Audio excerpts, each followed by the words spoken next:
started off as a PG podcast, but then Devin just kept on dropping shits and fucks, and now... That's right. We are live. The ghost faced himself, Brandon Tanev.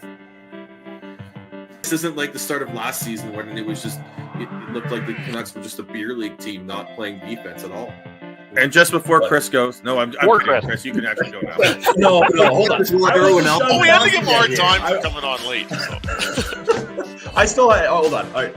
Chris go, and then I got something else to say at the end. So an elf and a midget in 2 back-to-back games. He's definitely on a friendship tour for sure. Saying, oh yeah, I'm okay with him being, the 6'7" defenseman. No, he is a AHL defenseman right now. Look, Chunky, don't mind Devin, okay? We all struggle with Devin, so you know. Well, hello. My name is not Kevin Olenek. My name is Sean. And Kevin is not here. He is busy making sure that everyone in Vancouver knows what's going on with the traffic. And so we've got myself and Chris running a little bit solo today. And, we don't have our traffic cop here to keep us on the rails. And as I'm mixing all the transportation metaphors. But let's see if we can do this, Chris. How you doing? I'm doing pretty well. And we'll find out how much we can keep ourselves out of the ditch and self-police ourselves. Yes. And Heidi would not let me go without making sure that I wish everyone a happy National Scissoring Day for those who observe.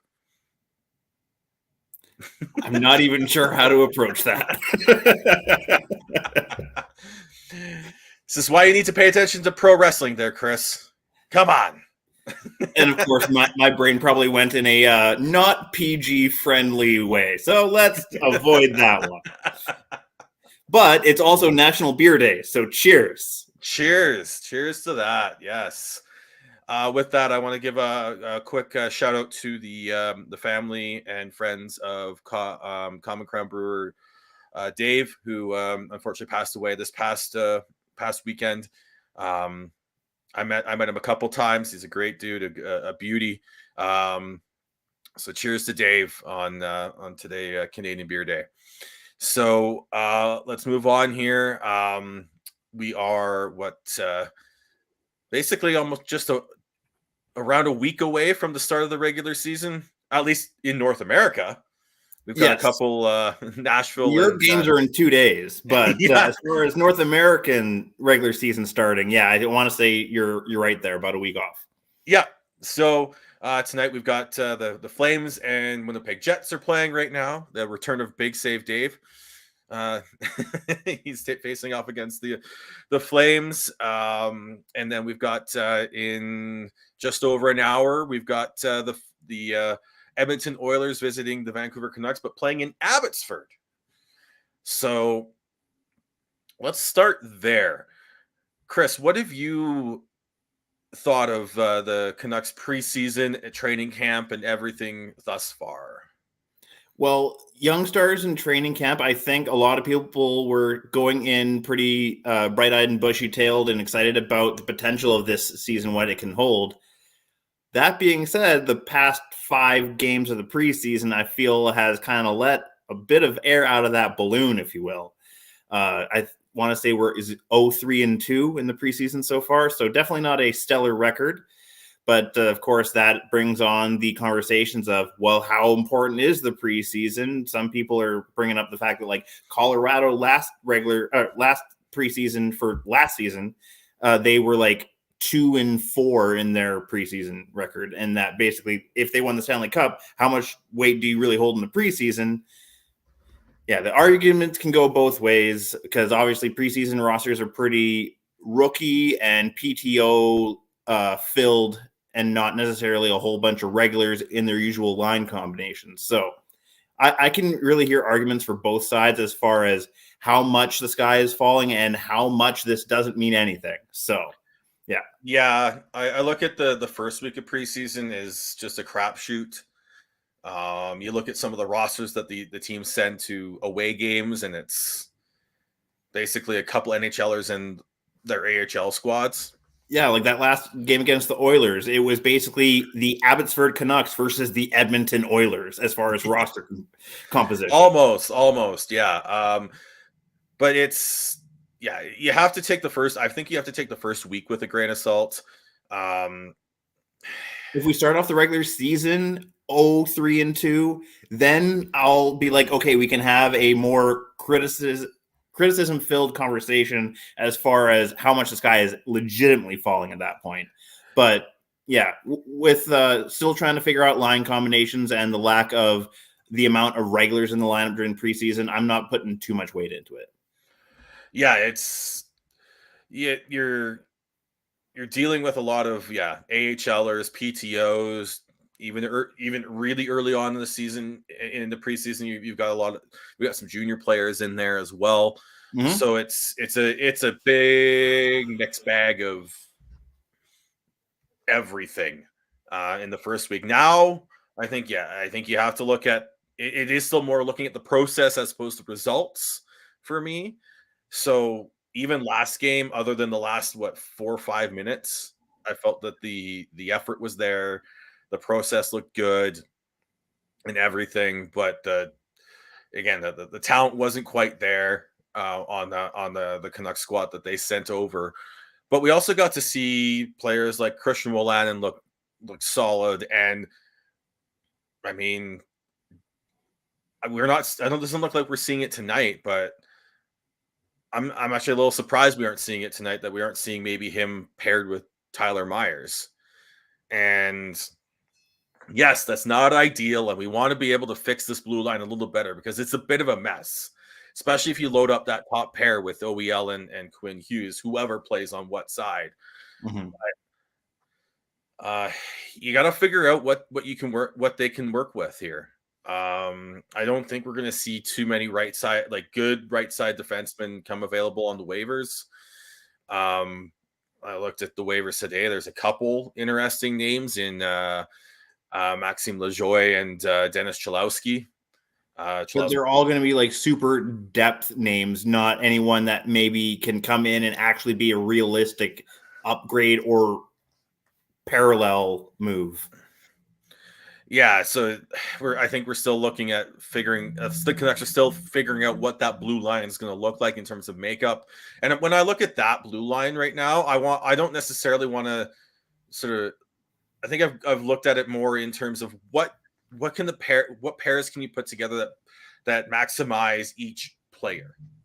So remember this time last year, like we had Devin yelling at us about thinking that Luke Schenn was not a good player, not a good 6th, 7th defenseman.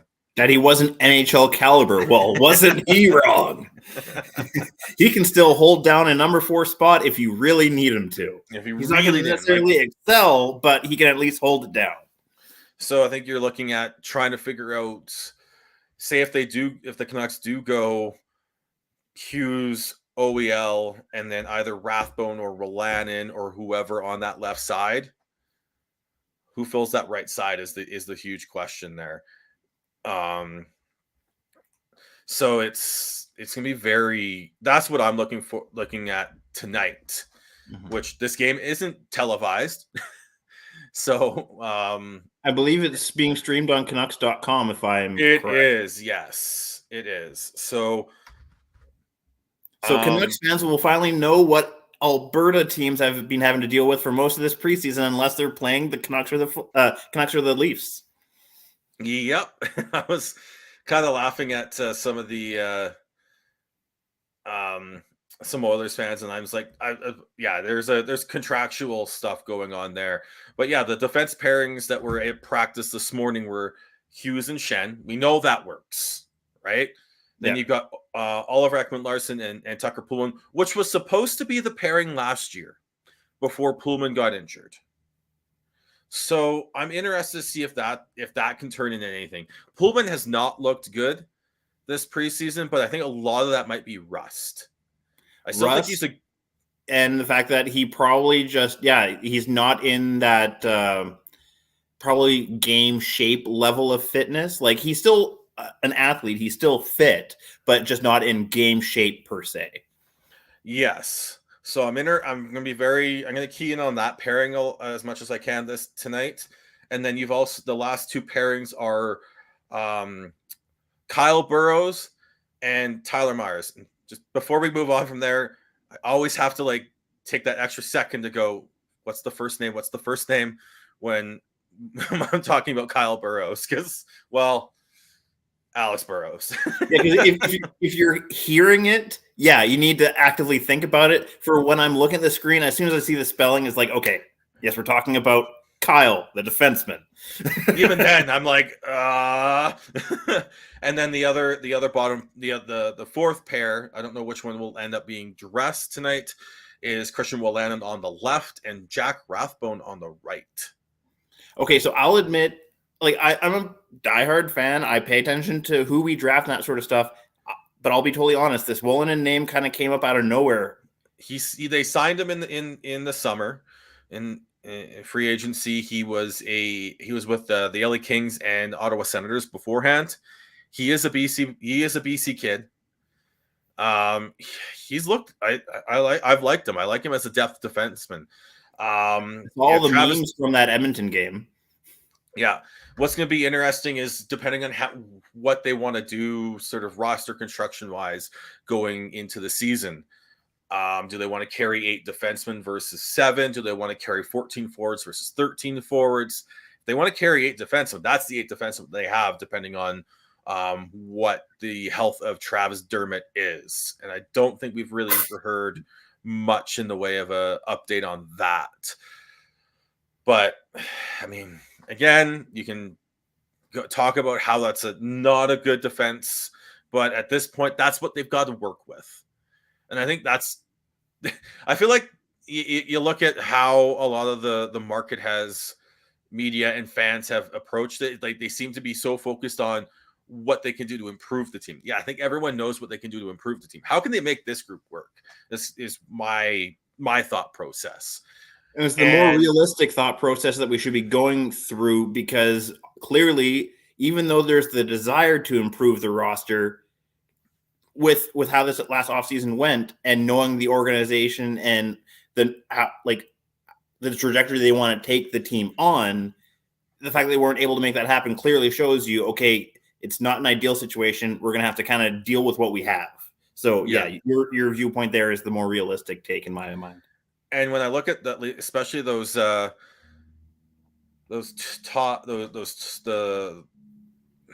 middle two pairs, you look at OEL and Pullman, and if that can work, you've got Pullman who can be your stay-at-home defensive defenseman to allow OEL to activate offensively and use him better than he was used last year. Because when he was on that pairing with Tyler Myers, the Chaos Giraffe, he wasn't able to do that. So I think that could work. You guys who wanted to play the puck too much. Yes. And then the same thing with Kyle Burrows and Tyler Myers. You've got Kyle Burrows who can be a little bit more of a defensive defenseman, allowing the Chaos Giraffe to gallop up ice. So, yeah, I'm really looking forward to it. And Dev, have you not paid attention to what I've been wearing over the past few episodes? It's fun shirt season. Let's go. I wouldn't even argue that you've been doing that all summer, not even just like the past couple of episodes. Yeah, I'm glad someone's actually noticed. If he would have been around more often, maybe he would have known. All right. So we've also hello, Graham. Hey! Here's how much I love you nerds. I go home from doing a radio show to jump on and do another radio show, but on the internet to actually not bitch about the Oilers. I'm excited. What a weird feeling that is. That's cool as hell. Yeah. Also, it's National Beer Day, so cheers. Hey, I'm drinking a pink grapefruit sparkling water. As the words came out of my mouth, I'm like, right. I'm talking to the guy who's sober. Yeah. That's, you know what? What is sparkling water if not beer for drunks who don't drink any? That made more sense. Guys, I'm really tired. I did a radio show on the floor of Pearson on Monday, and I have not recovered. Yeah, I was going to say, are you still feeling jet lag from your trip? Oh my god, what a day! Yeah, for background, I spent a weekend in Toronto. Got to see the Blue Jays, which was dope. Saw a bunch of concerts, which was great. And then I got swooped and couldn't fly home, and had to do my radio show from the floor of Pearson, which is exactly as fun as it sounds. Did you have extra, I guess, equipment with you, or were you literally on terrestrial radio with the power of a laptop? No, dude, I was using my cell phone. So I was recording voice notes and like sending them into my producer that he could just air that we played off the email. Like, it is. Oh God. The sound quality was absolutely atrocious, but like it made it kind of fun because I was in the middle of being like, "Whoa, it's Graham Mosimann in the 2 to 6," and then you hear this bong bong for WestJet passengers flying from Toronto to Edmonton, and I'm just like, "Hang on, this is my announcement." And there was literally a break where we just sat there listening to the flight lady announcement. It was so bad, but it was very fun. I'm sure there's an airplane joke that we can fit in there somewhere about like zone 1 and zone 2. Oh man, it's fucking zone. I was on a buddy pass, the last one of the flight, so I was zone 1, so they could hide me at the back like a gremlin. Oh, but anyway, man, the Canucks suck or whatever. Boo. How are your boys liking the Fraser Valley today? They were out fishing. Yeah, that was okay. Can we talk about how Evander Kane cut Jake Virtanen out from all of the photos? In like every single one he posted. The Oilers did too.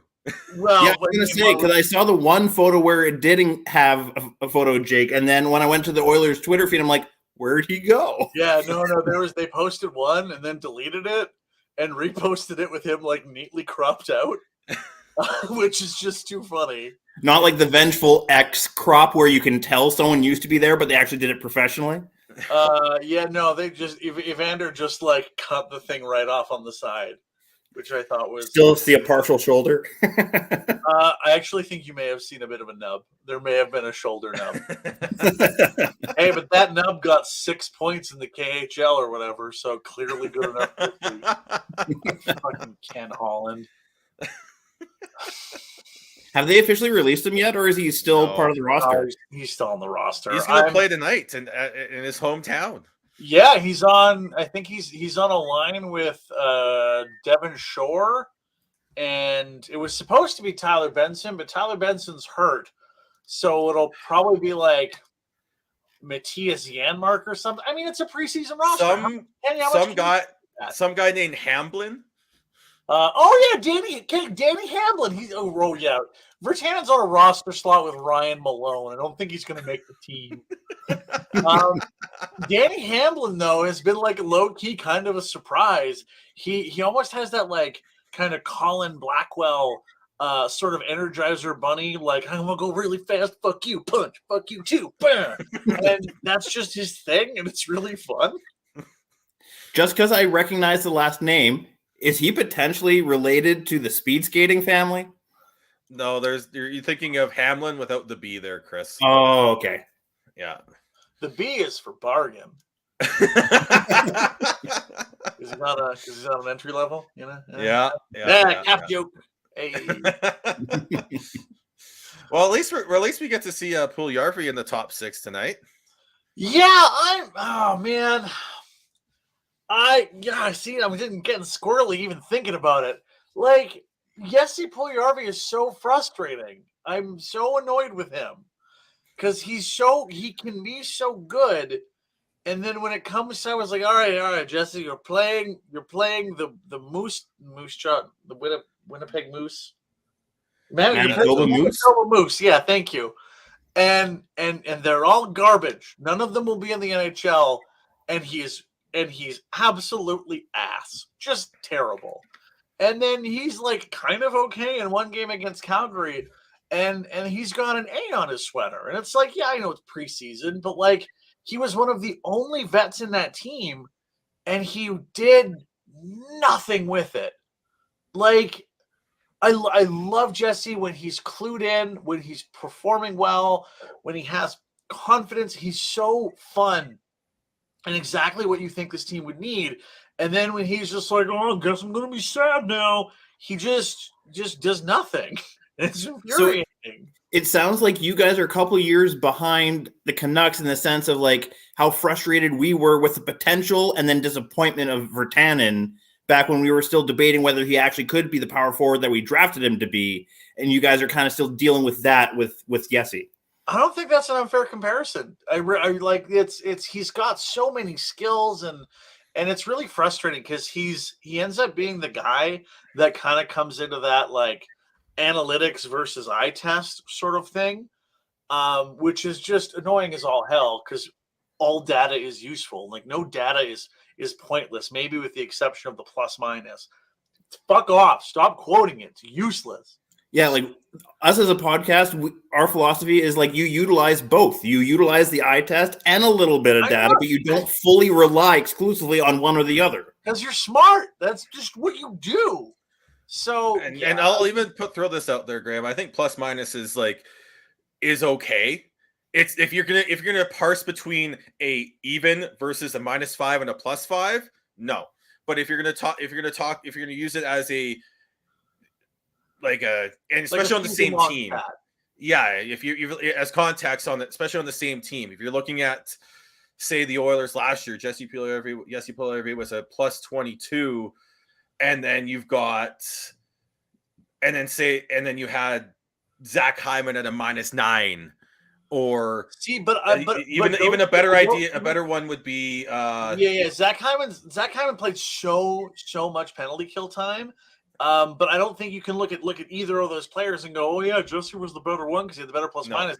Man, I got to watch Zach Hyman strip Noah Hannaford and score in the playoffs to make the Saddle Dome sad. Like Zach Hyman rules. Jesse kind of is there sometimes, maybe. Yeah, I can appreciate that sentiment because as a Canucks fan in the Dome, you go there to see Flames fans be sad. Man, that playoff game was the coolest sporting moment of my life, but it was also the most terrifying because when the Flames scored, like we were somehow my buddy Fraser got us lower bowl seats, and I was not ready for how like almost Roman Coliseum-y it kind of was. Like, kill the Christian! Which game? Game 2. Oh, so.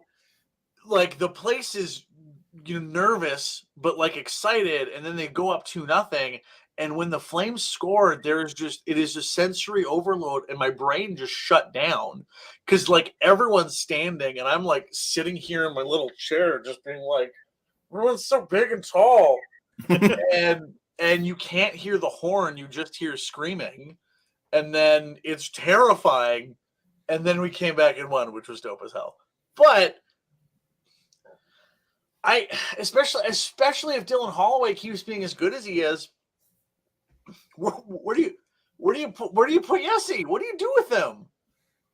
I don't know anymore, and it makes me sad because I love the Bison King. Is it bad that I still kind of want to call him Pool Party though? I know his nickname is Bison King now, but I really like the Pool Party nickname. Pool Party is still fun. Like he's the first Oilers player I don't know how long to have like a fun nickname. Yeah, that's true. I just look at Puljujärvi and wonder, like, especially in this division, where the Oilers have McDavid and Draisaitl, but I still think depth's going to be a huge deal for within this division. You've got everyone, you've got the Flames. Then they go, especially up the middle. They've got Lindholm, Kadri, Backlund down the middle. Canucks have Pettersson, Miller, Horvat. Oilers can go McDavid, Draisaitl, Nugent Hopkins, but if you don't have good wingers for them to play with, you're wasting the center depth on that third center. 1,000%. And I think one of the things that's really come out of camp so far, from an Oilers perspective, that's been really cool, is seeing how Janmark has really, really gelled with Nuge. because like Nuge is so funny because 5-on-5 last year, I think he had like 9 points or something, just really not good. His 5-on-5 numbers were just brutal, but he was so good on the power play and he's so key on the penalty kill that he's this great like utility knife player that can kind of exist wherever he needs to in the lineup. And so when you have him at his price point sitting in your kind of, I don't want to call it third line, I almost want to make like a 2B almost, like kind of He's a middle six guy. Yeah, good middle six, perfect. It's the perfect way to put it. You got a good middle six guy, and Janmark, who has scored 18 goals before. Warren Fogle, who scored. Hey, look at that handsome guy! Surprise running from Devin. Graham Mosimann is Jesse Puljujärvi of radio. What's that supposed to be? I'm not. I don't know what to do You with have the puck, all but the it's too skills. excited. You have all the skills, but you come up disappointing every time. How dare you speak to someone who did their show on the floor of an airport? How dare you say that? And it's a crybaby. I'm just Oh man. Yeah, the show's off the rails whenever Graham's on. So listen, that's why I came on. How dare you? For a half second, I thought Devin was just going to come on to insult Graham and then just leave again. It would be such a boss smart. move. Like, you want to do it, respect. I thought it'd be a little bit of a contributing factor than that. But hey, that actually probably what I should have done. That's fine. We're fine. Well, at least Devin decided to run in when it's not me making a comment that makes him angry. It's true. It's very true. It usually has to do with some sort of bash of tree living or the righty lefty bullshit on defense. And you know what's funny about that is I have a bone to pick with you, Sean. This is totally off the rails now. I like it when you can.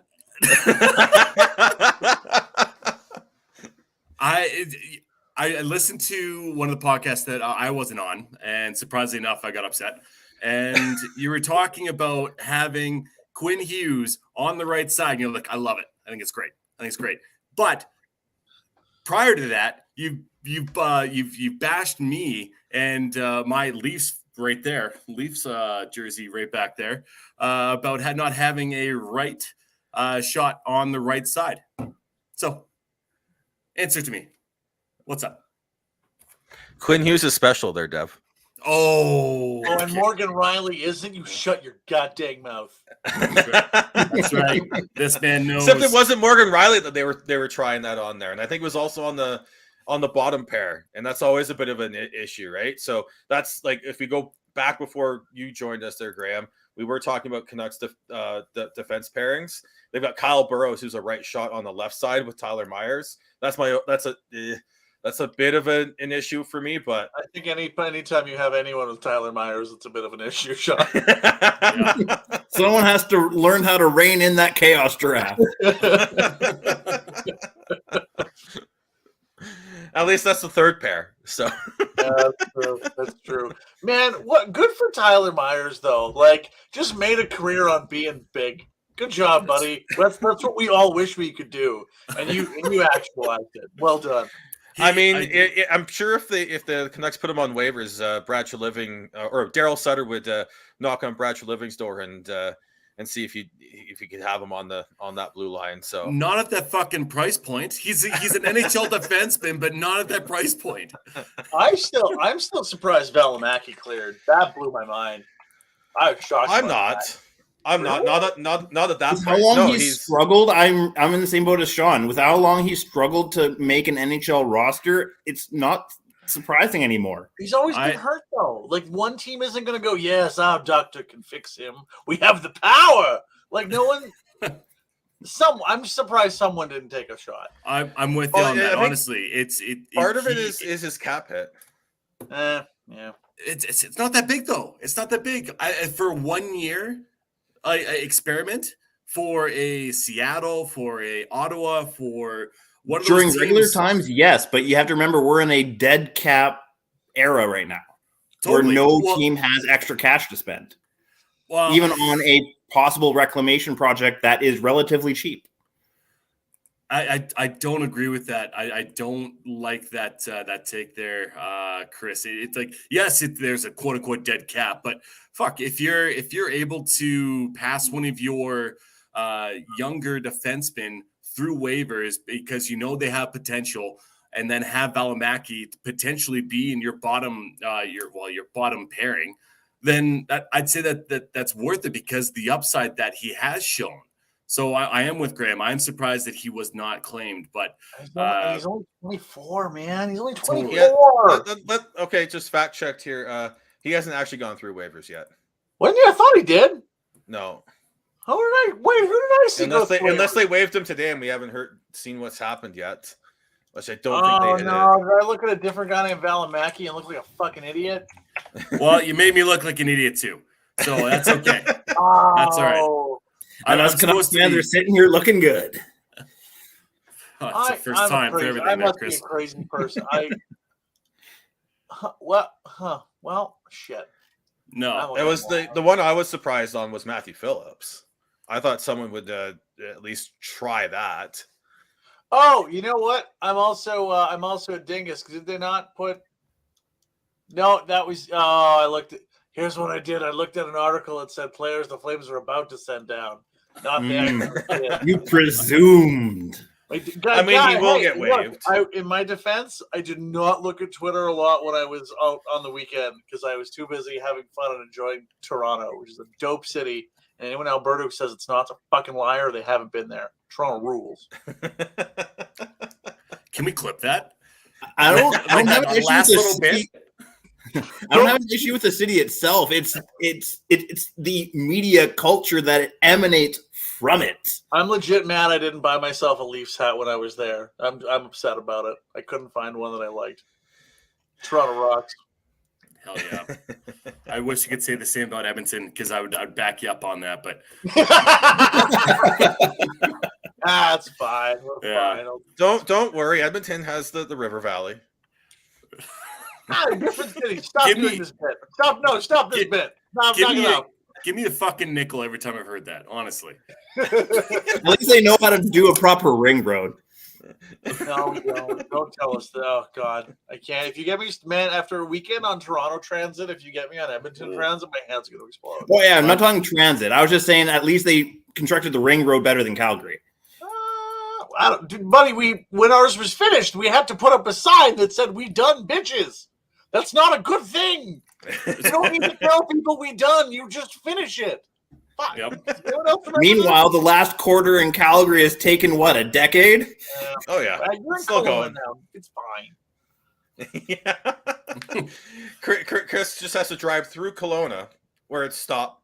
Yeah. Stop. Oh, my God. Stop. Yeah. Stop. Don't even get me started on that bridge traffic. It takes a fucking hour to get through Kelowna. From the west side to the east side, or vice versa. It's absolutely asinine for how small that fucking. Also, Kelowna's ring road is just flames, so it's fine. You're not wrong. At least it wasn't that way this summer, but most summers, yes, you're absolutely correct. Well, you guys are welcome for getting off the rails. You know, if you guys weren't already there, it's just like. Well, for what it's worth, we actually didn't have a written agenda for today, so there is no ditch. Beautiful. I'm just where we're going, we don't need roads. I'm just here to explore the virtues of our sweet boy Dylan Holloway, and that is all. So tell me about this Holloway kid. I know that I was looking forward to drafting him for Calgary, but then you guys scooped him up in Edmonton, and it sounds like he's doing a hell of a job. Man, Mr. Natural hat trick. I mean, Dylan Holloway's so funny because I remember when he got drafted, I remember being like, oh, that feels okay. Oh, he's just a guy who's kind of big and stops the cycle. He scored a absolute ton in the AJ, and then that was fine in college. Okay, sure. That seems a little lackluster. It kind of felt to me sort of like the Xavier Bourgault, the Philip Broberg pick, where I was just like, who's that? He big. Yeah, kind of, right? But it's been really interesting to see how Holloway has kind of progressed up through, because every level he's gotten at, it takes him a little while to get going, but then he really starts to figure it out. And watching him in preseason, it's fascinating. I'm not saying this as a direct like comparison in terms of skill or player quality, but he almost kind of plays like Taylor Hall if Taylor Hall didn't get knocked over every time he drove the net. It's really fascinating to watch because his lower body strength he's so friggin' strong that he can make these really nice cuts to the net without going so fast that he can't control himself or not having the ability to hold his own in a forecheck. Just watching, the couple of things he's doing just makes sense for a player who's really young. Like he defers to the stars on his line pretty much every time he gets the puck. But what kid doesn't when you're 21 years old and going, ooh, what am I going to do? Shoot the puck or give it to Leon Draisaitl, who was one of the best players in the playoffs on one leg? You can't really blame the guy. So it's I really hate that this comparison is being made, but honestly, it's a fair one. He is at 21 years old doing everything that you wish Jesse Puljujarvi was doing now that he's 24. And yes, he still does all those things like once every few games. And so far, again, it is preseason. It is against AHL rosters. Really fascinated to see how he does on McDavid's line tonight. He is one of the fastest players on the team. He's got really good hands, and he's smart. Like even playing AHL players, you can see the speed's not quite there and how they're attacking him, but he always knows where the good place to put the puck is. And he hasn't hit that fear yet. So of course that'll change in the regular season. I'm almost 1,000% sure he's going to make the roster because we have to roll with 21 people.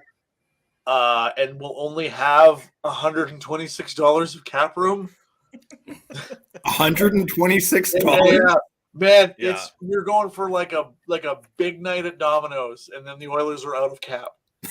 That's like Lawrence Gilman level, like precision of cap management. It's snug. It is real snug. So he'll make the roster, I think. If he can produce and he can do well. It's not gonna. That's gonna be the thing for Jesse Puljujarvi too, because he's basically in Jesse's spot.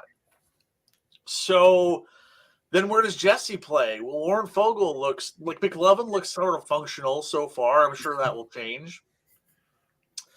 But yeah, I don't know where Jesse fits in the top line anymore, and it sucks because has all the tools. He just had a really botched development curve.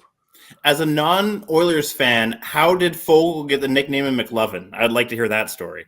You mean super bad? Yes. Fogle. Yeah. Hi. Oh, okay. Yeah, that was Come on.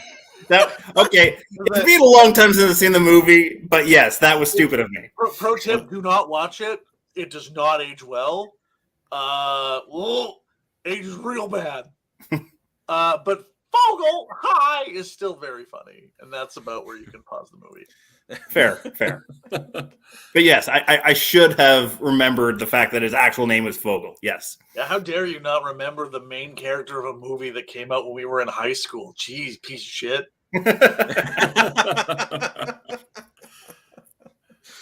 But that's it. It's just fun to yell McLovin. Even at Rogers, they've started to get more fun. He got a goal at a game I was at last year, and they played that clip and then followed up with like chicka chicka yeah, like in the little vest. It was really fun. It was more fun than I expected the Oilers to be honest. I think that's something that we need more in hockey is to have more fun like that, like especially from the production side of things at arenas. Yeah, you're gonna get no argument with me there. So basically, the in-game production people need to talk to the social media people as far as the level of fun to incorporate into the game. Yeah, but like, and it always comes back to though, like who's buying the tickets, especially in an expensive building. It's like it's older people who get that fun out of my hockey. I'm here to watch the good old boys.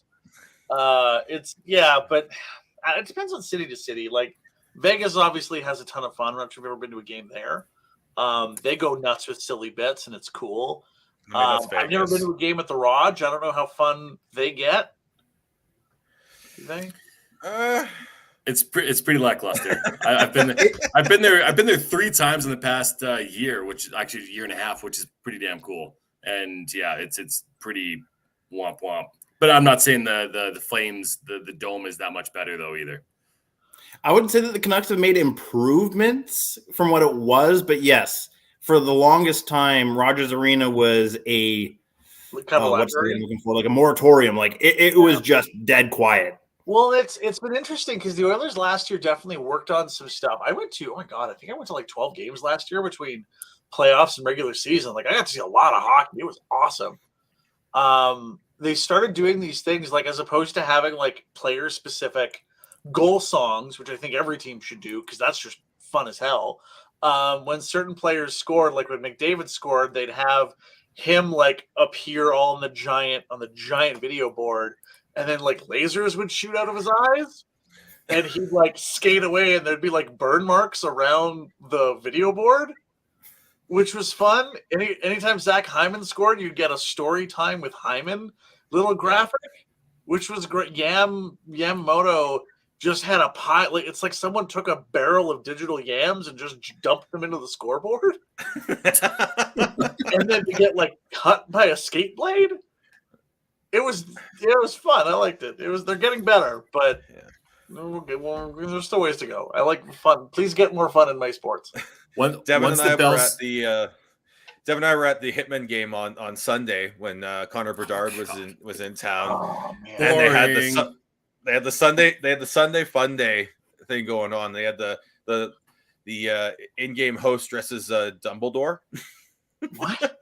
Yeah, they were like sponsored by like the game was sponsored by the costume shop because that would explain it. October and Halloween, and he was dressed as Dumbledore, and I mean he had a couple good jokes and all that. I like seeing them try that stuff, just because it is we need to put the fun back in sports and pro sports a lot. I'll put this one out there. Graham and I talk a lot, and one of the things we like a lot. And I will also preface this: you're a former student of mine, technically. Yeah. Like I'd get written up, man. It's a problem. I'm sure. I mean, we were talking beforehand, so. Yeah. And but one thing that Graham has sort of like helped me sort of realize is we gotta stop taking things so seriously with this stupid sport and enjoy it. And we need to have more fun with in-game presentations and all that, and make sure that we enjoy the mascots like Bowie and Gritty and all that. Oh, yeah, and you won me over. I'll get excited over the firefighter murdering Scorch. I don't know how they were able to get that back. Honest to God, like it's how much uproar there was before. It's so bad that I think it's kind of it's almost like the Kachina jerseys from the Coyotes of the Sun Devil Coyotes, where the fuck they are, that fake team. They're so bad that it's good. He's like, sure, he did a little bit of murder, but look at how silly he is with his hat. It's fine. Is he the Wranglers mascot? Is that what? Yeah, I think that's what it's going to be. He's going to be the Wranglers mascot, and it really is. I really hope they keep the costume as sort of as B level as it was. Yeah, that's because that's level. Yeah. It was not B level. That was like kindergarten level. Like, honestly. It had definite shades of I'm not a state, I'm a monster. Exactly. High school football team mascot level professional costume. How my high school football team mascot was, what was he? He was a marauder. He had a helmet and a beard. It's like, what the hell is a marauder? I've never heard that before. I think it used to be a Viking, and then they were like, that's probably a little racially insensitive. So they just changed it up to this like Marvin the Martian looking motherfucker. Like, he Please just tell me had you a don't like him too. yeah, it was pretty bad. My college mascot though, this is actually sort of fun. So I went to NATE, Northern Alberta Institute of Technology. Well, they are the NATE Ooks, which is short for Ookpik, which is the Inuit word for snowy owl or great horned owl. The translation, I guess, not perfect, but the NATE Ooks are like their whole owls are their whole thing, which is really cool, and it's a fun mascot. Like the Nate Ook looks kind of, he wears like a basketball jersey and he has wings. He's pretty cool. But when I was there, the NATE Students Association was like just figuring out how Twitter worked and how hashtags worked. So they bought a bunch of promoted tweets that used the hashtag #GoOoks. Gooks. Yep. They didn't realize that until about a week into the campaign. Oh, wait. Why are we getting a bunch of bad PR? Oh. Yeah, so that was a good time. College sports. Hey, I was great. Good. My mascots are stupid, and I like them. They're fun. They have to be. They have to be. Yeah. Otherwise, it's just great. sad. Graham tried to argue with me. Gritty ruined mascots. No, Gritty made them good again. If anything, he made them the gold standard. Yeah, it's true. I think because when did I reply to that? Was it? It was after Bowie. So after Bowie. So was it Sunday or Monday? Oh, one of those days, yeah. It was. If it was Monday again, I was sitting on the floor of Pearson, which smells like farts, and is a place that no joy can ever live. I don't know. Bowie's pretty stupid, but like, whatever. He just looks like the dude looks like Chris Pratt's character from Onward. Great movie, by the way. Love Yeah, that movie. it is. So good. Yeah. Yeah. But I'm more so interested to see what type of personality Bowie has. You know, you can look fucking stupid, but what type of personality can you bring that's not going to be gritty? Well, he is living up to the troll moniker and is trolling people on Twitter pretty well. I will say that the PR team for the Kraken are doing a pretty top-notch job as far as his responses to the haters. No, did you guys ever read Wyshynski's article a couple of years ago about the NHL mascot, like in the NHL mascots poll, where you got to like interview the people who were the mascots? Did you ever see this one? No. It was amazing. So most mascots are just like employees of the team, that they're just like, hey, you want to be in a suit? Here's an extra few $100, go nuts. But they also, as they've gotten bigger and bigger, they've become like professional jobs. So people are professional mascots. I know for the Oilers, the fellow that they hired to be Hunter moved to Edmonton specifically to be the mascot. But apparently when Gritty came out, all the other mascots were kind of pissed because he was just doing bits that they'd done before, like throwing popcorn on opposing fans or like hitting people with the butt. But no one cared because they were just, it was like Carlton the Bear doing it. It's like, no, it's fine. As opposed to this abomination from Worlds Beyond. So yeah, apparently like in the mascot circles, people were pissed at Gritty.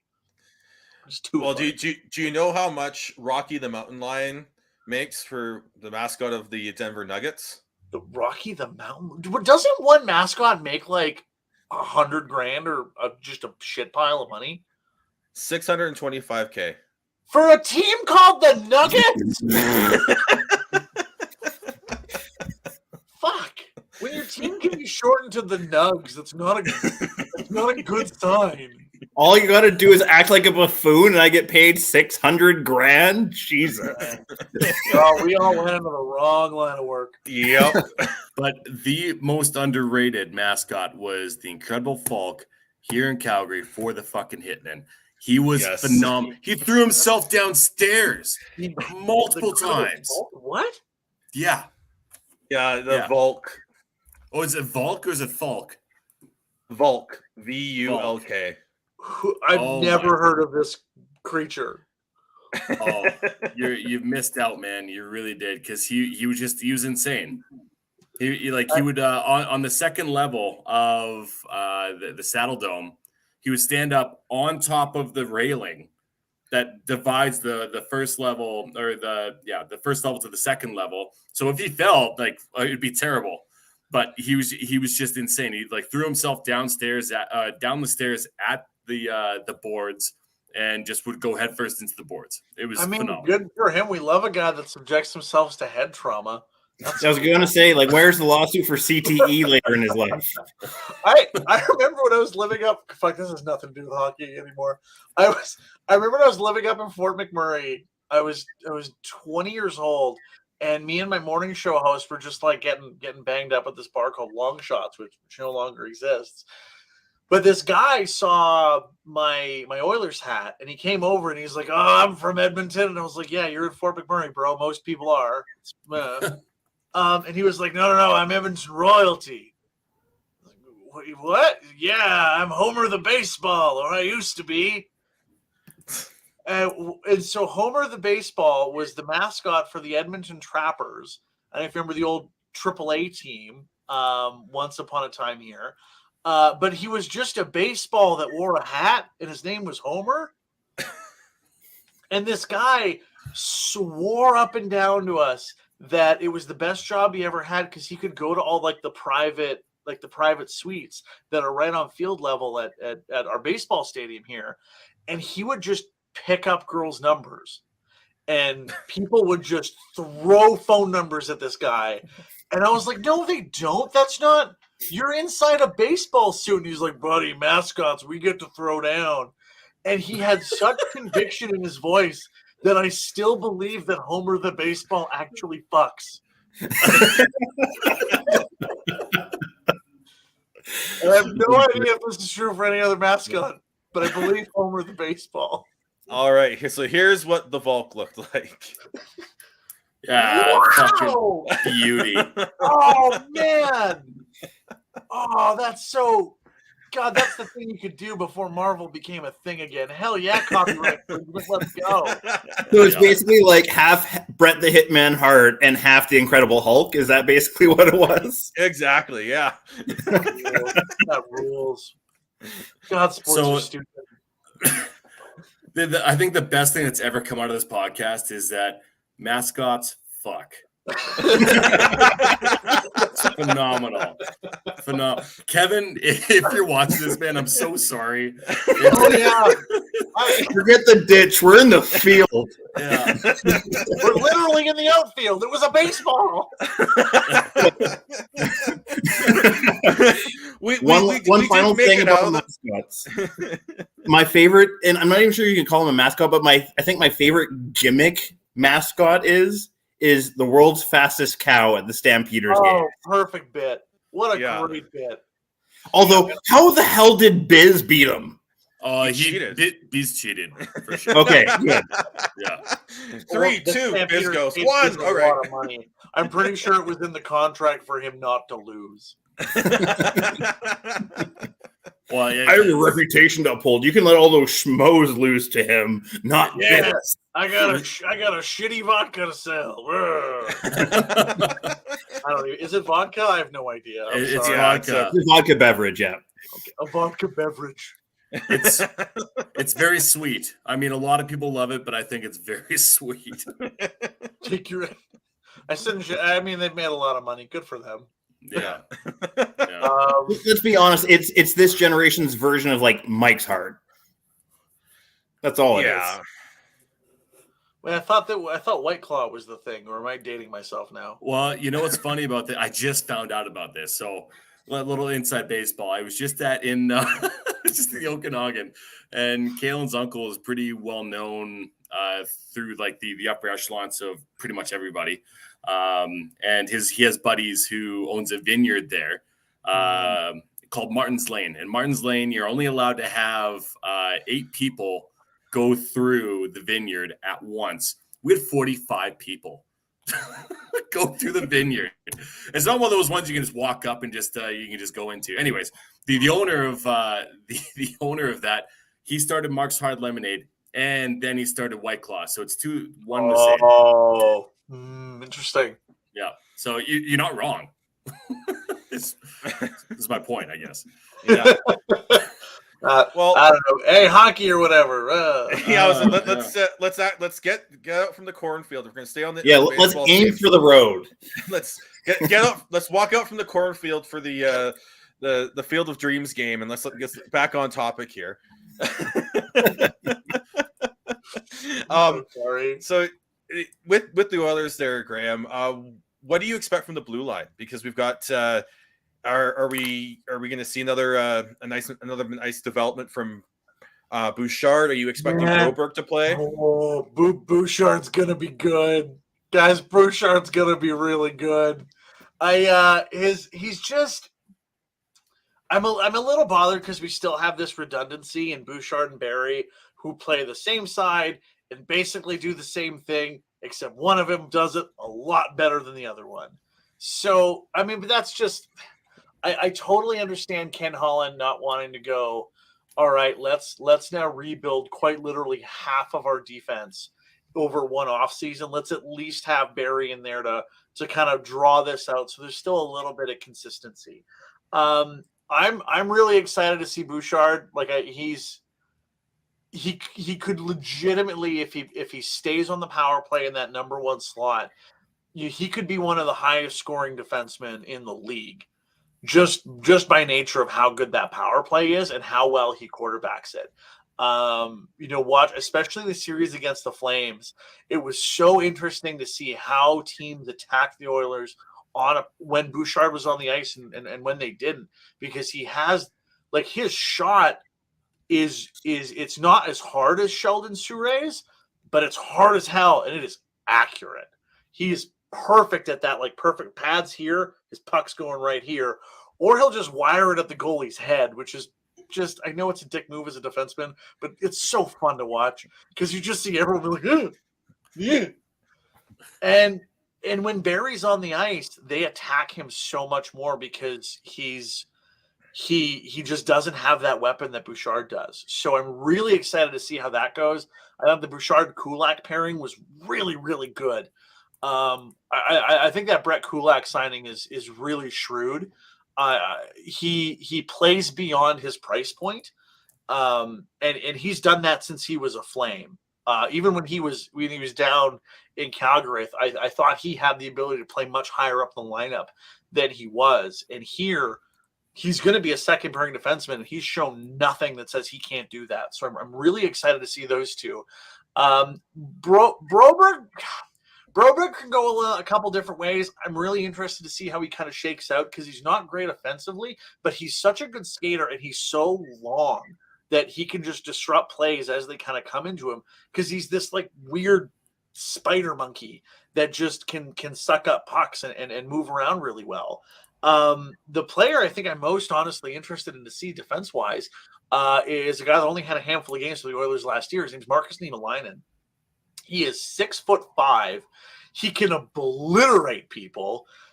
Not the greatest hands in the world, but if you take a young player like that and potentially pair him with someone like a Tyson Barrie, you can have Niemelainen bring a physical presence that does not exist anywhere else on the team, and then kind of move the puck around that way. So I don't know. I think without Duncan Keith, everywhere is up.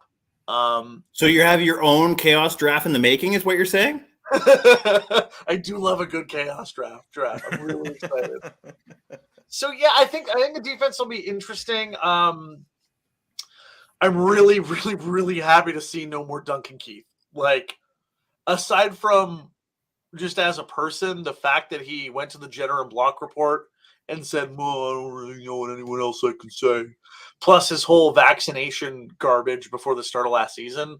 Like, as a person, I'm fine with no more Duncan Keith. As a player, I thought he was a liability more often than not.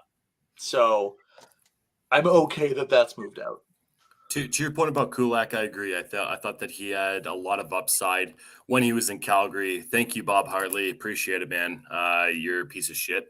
And he did the same thing with Paul Byron too. So he pushed a lot of people out. But Kulak, I think that's a great signing for you guys.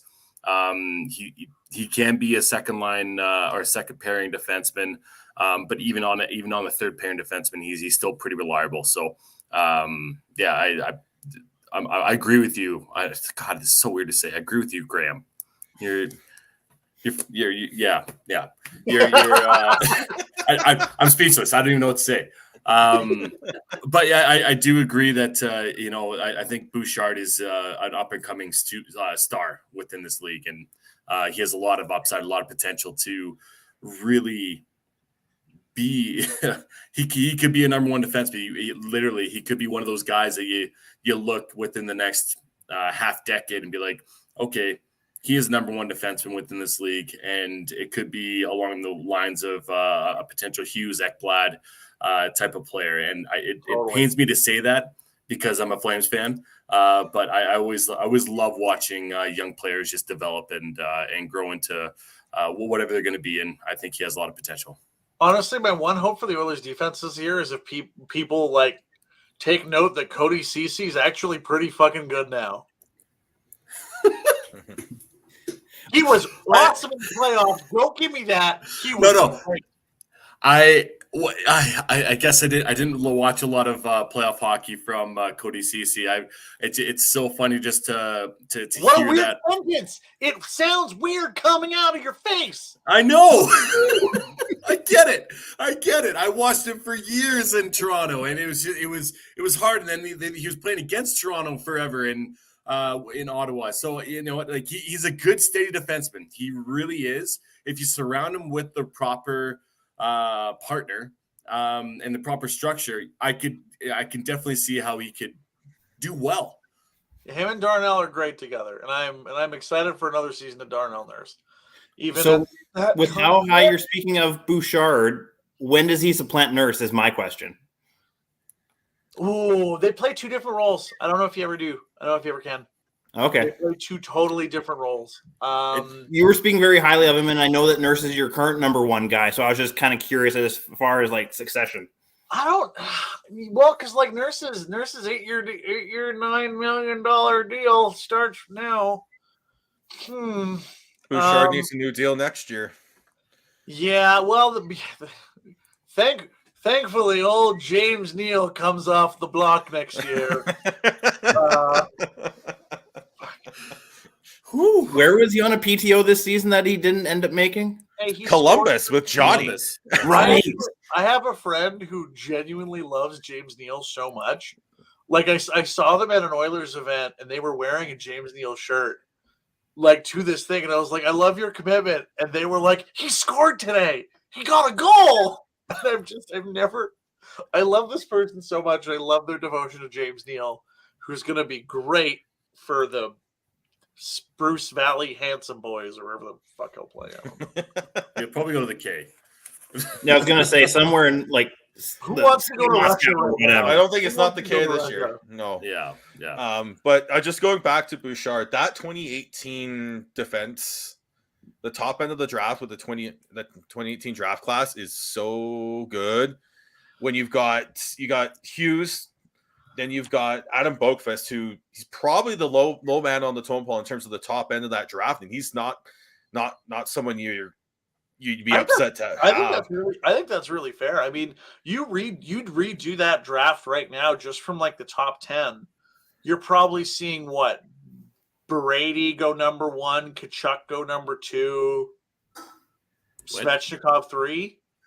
You had Brady go 1 and 2. Oh, sorry. Brady go 1. Brady go 1, then Hughes go 2. Then like Svechnikov, Bouchard, maybe. Although Oliver Wahlstrom's really good, but he's not. But even just the time. But even that, just the blue liners though. Like you got Darlene went number 1. He's still good. He's just. Oh yeah, I scroll. I grab my screen. And then you've got Hughes, Boakfest, Bouchard, and then Noah Dobson as well. Ty Smith, Yeah. K. Miller, like holy shit. Yeah, Yeah. Rasmus Yeah, Sandin. Ty Smith is such a funny one. I think he's going to be really good with Pittsburgh. I think that's a really. I think he'll be really good because in New Jersey, it felt like there wasn't quite a fit there. Man, Keandre Miller is just going to wreck people with the Rangers. Yep. God, the Rangers are going to be good. He's so sneaky because he'll be behind Fox and Trouba, and he'll be in that like kind of like mid range, but no one's going to really be talking about him. No, he's just going to demo people, and it's going to be that Rangers blue line is mean. Yeah, because you throw Miller, Trouba, Schneider, like that's a mean. Well, Trouba is like, I don't know if you can say low key. Trouba might be the dirtiest player in the league right now, outside of like Brad Marchand. He is the Scott Stevens of this generation. Yeah. Yeah, he really. Ooh, what's that? A head? Yeah. Captain, captain. Devin, before you take off, I'm so curious. So I know it's been discussed, but I want to be here to react live to it. Oh God. Leafs, how are you feeling about Leafs goaltending? Because I finally came to an admission this year is that I like the Leafs and I'm okay with that. I'd hid it for long. I didn't want to tell my family. I didn't want to tell my friends. But Austin Matthews is awesome. The Leafs are cool. I like them. So as a somewhat newly, I think I'll be here to enjoy this fan part. What is the goaltending situation, and why is Matt Murray secretly going to be awesome? I have no fucking clue, man. I don't know. I'm white knuckling this goalie tandem and hoping that one of them. They've had flashes of brilliance. Samsonov has been pretty damn good. He's shown flashes, and obviously Murray's won a cup. He won 2 cups, sorry. And I don't. Obviously, I don't know. There's some sort of analytical agenda is the reason why they went so hard on him. I'm worried because Austin Matthews has 2 years left on his contract, and same with Matt Murray. He's not leaving. Leaving. But my whole point with this, my whole point with this is that the last 2 years of this contract have Matt Murray to be potentially the 1A, if not starter, on this team, and the way that he's played within the past 3-4 years has been atrocious. It's been so bad.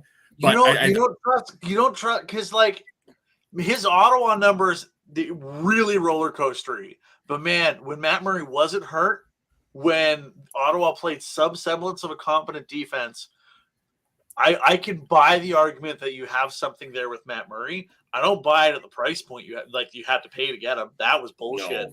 No. Kyle. Clean your glasses, boo. Like you could have got him for less. What are you doing? Like Pierre Dorian giving a third for Travis Hamonic? Or is that just an interdivision premium that he had to pay though? I mean, interdivision for Matt Murray. Yeah, the fact that he had to get him from a team that's within his own division. Metro the Atlantic. Oh, sorry. Wait. The East is confusing. They're both the same. It's Ottawa, Toronto. Pittsburgh. Never mind. Fucking dumb. Okay. You're doing great over there. I think you need to sleep for like 2 days, man. I love you, but you got to sleep for a little bit here. Although I do want to add his question, though. Are you white knuckling more this season than you were last season as far as goalie tandem? Because you could make an argument that last season's goalie tandem was just as questionable. I had more faith going into it, and maybe that's just like butthurt feelings that I just like, okay, we're going into this season with another tandem potentially, and who knows what the hell was going to happen because I thought Mrazek was going to be better than he was. Mrazek turned into a pumpkin real hard. Yeah, it's just too quick for my liking. I'm very cautious. I want to say cautiously optimistic, but it's not even cautiously optimistic. It's like how it's kind of Oilers-esque of, okay, can we score our way out of this bullshit? Because if we can, that'd be great. But if we can't, then it's gonna be a long season for me watching Leafs games. Yeah, but Yeah, look at those beautiful. The pups came in though. I know. So we're taking care of a Great Dane Cane Corso mix of Lola, and she's a massive fucking dog. She's about 140 pounds, and then Gord's about 70 pounds. So it's and there's Kaylin. She's waving. Yeah, yeah. But that's my cue that I need to go. So, well, fellas, right, love running in on this. Yeah, of course. And Graham, the Yessie Pugliarvi of radio. Man, I wish I was that handsome though. Hey, give yourself more credit. It's your talent that's lacking.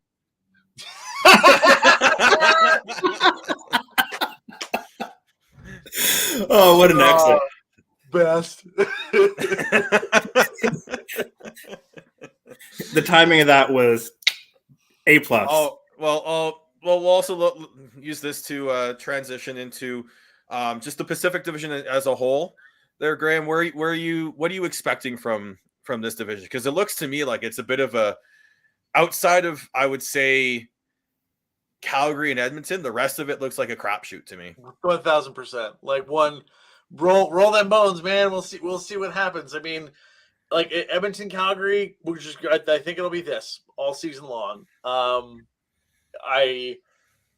We'll that's the kind of only thing you can sort of trust. Vegas, I think, is I'm really bothered that there's a lot of people picking Vegas to be this like dark horse. I think I'm gonna pull a line from old Bob Nicholson is that there's something in the water, and in Vegas I don't want to be there. So I think Vegas is rough, especially. And we're talking about questionable goaltending tandems. Like, where are they getting their goaltending this season? I mean, what it was Tyler Thompson. Logan Thompson with the sick gray pads, like he was pretty good. But Laurent Brossoit behind that, okay, have fun. Yeah, but he's injured, and they've got Aiden Hill right now. Yeah, talking about white knuckling though, like you're literally, if you're calling for Vegas to be a playoff team, you're planning on doing that with that tandem. Okay, like what does that room feel like? Like every single player outside of Jack Eichel, Stone, and even like there was a rumor at one point that Pietrangelo was on the block. Like, how do you ever? There's no semblance of loyalty in that franchise. How do you get comfortable? How do you not worry every single day that Bill Foley's going to start chasing the shiny ball again, and that someone's going to be gone? So like, I can't see Vegas doing much. The Canucks, man, that defense is rough, guys. I'm sorry. It's a bit of a mess, yeah. I mean, you got like that 1-2-3 of Pettersson and Miller and Horvat is awesome. And Lazar is the fourth. He's a solid fourth line center. Curtis Lazar. Hey, I realize he was a high-end draft pick, but he has learned his role and what is going to keep him in the NHL. And to his credit, he's found his niche and he's excelled at it. It wasn't what he was initially drafted for, but he's still playing in the NHL and he's doing a decent job at it. Look at his highlight reels when he was in Boston. He's a serviceable fourth line. You know what? I mean, see that. My one kind of worry with that one, though, is with Curtis Lazar. He played 70 games, and Boston had no centers outside of Patrice Bergeron. Like, I don't know if he's making a lot of teams aside from that one. So that one I'm iffy on. I really wish there was someone who was a bit bigger that you could pair with Nils Höglander, because I think Höglander is super, super good. But I almost don't know where you fit him because Pettersson has that great shot. Miller's a great passer, but you almost want to keep him like feeding the puck to Besser. And then you have Bo, who's not the best skater and almost like can't keep up with a guy like Höglander. Then you're filling in all the pieces there. But like, man, if Connor Garland just decides to be awesome, like he can sometimes do, like you got something there. So I don't know about the Canucks.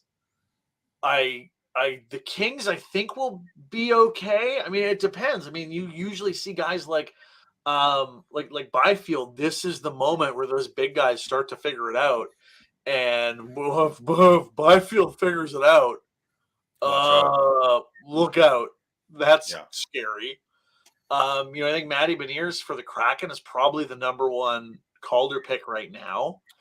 You don't think so? Oh, I think it's him, McTavish, and Owen Power. Yeah, McTavish is good. Owen Power, man, Buffalo. I will have some fun watching the Sabres. I think the Sabres are going to be kind of cool this year. I think the Senators, the Sabres, and the Red Wings are all going to be super interesting. Just watch to see how that plays out, because they're all teams that were on the outside of that playoff picture in November and knew that they weren't making the playoffs, and have all substantially upgraded, or at least attempted to upgrade their teams. So I'm really interested to see how those three teams play this next season out. I don't think you're going to have the scenario that you had the other year last year where you just watched Florida, Tampa, and Toronto just feast on those bottom teams. Those point distributions are going to be a lot more even this year. But focusing on the Pacific, I think it's unfair to say the Pacific's probably it's the Pacific or the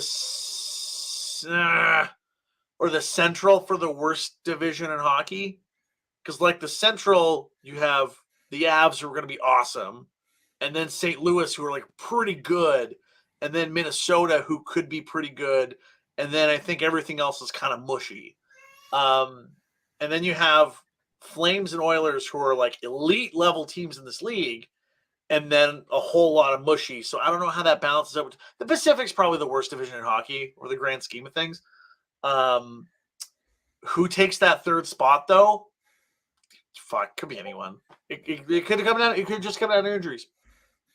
Yeah, see, I have the Central as if we're going to say worst, I have the Central there because I'm not sold on Minnesota. And now that they've traded away Fiala, but didn't I don't think they've replaced him with much. They can't. That's the whole thing. And then they're all in on Fleury in net. I like Fleury. I just don't. Again, you're getting to an age where he could Mike Smith it, and his mind thinks he can do things that his body can't anymore. You know what though, Minnesota, oh man, the cap's going to go up in 3 years to like what, $98 million, just kind of jump overnight, and then so the cap's going to go up by like $7 million, and Minnesota is going to have $14 million in dead cap go down to $1. Yeah. So in 1 year, Minnesota is going to be going from this all sucks to we have $22 million in cap space. And everyone's wondering, what did Bill Guerin know that the rest of us didn't? Oh, man.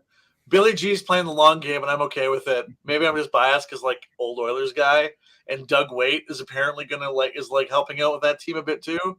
So, go nuts. I don't know. If their jerseys were better, I'd like them more. Hey, I'll give them full credit. Those Subway reverse retros were amazing. Subway reverse. How? Hey, they were playing homage to the North Stars. How dare I know, but it looked like a Subway commercial. But I think we'll call it here. Thanks, Graham, for coming on here. Sorry to take us off on a tangent about friggin' mascots. Where I knew this episode was going to be a bit of a train wreck, but that's what I was hoping for. So thanks for coming on. What do you got going on there? Well, I've had to step away from the Oilers YYC podcast, but those boys still putting out a really good product. So if you want to get some Oilers from just fans being buds, go give them a look-sees. You can find me on my radio show on the 2 to 6 thing on Chuck at 92.5. And if you feel like enrolling in a program at a certain college, I'll teach you how to not be awkward. Or I'll try. It worked for me. Hey, you were never awkward. You were always good. You were fine. But yes, aside from that, find what you want. All right, Chris, how can we follow you? You can follow me on most social media sites at Schneids. I am Bearded Connect 03. Devin is GordHow09. Kevin is KEVOLE. Tyler is T Noble, TNOBLE. You can follow us on Twitter, Twitch, YouTube, Facebook, Shifts and Pucks, and we are part of the Area 51 Sports Network. And we will talk to you all later. Bye. Thanks for having me, buds.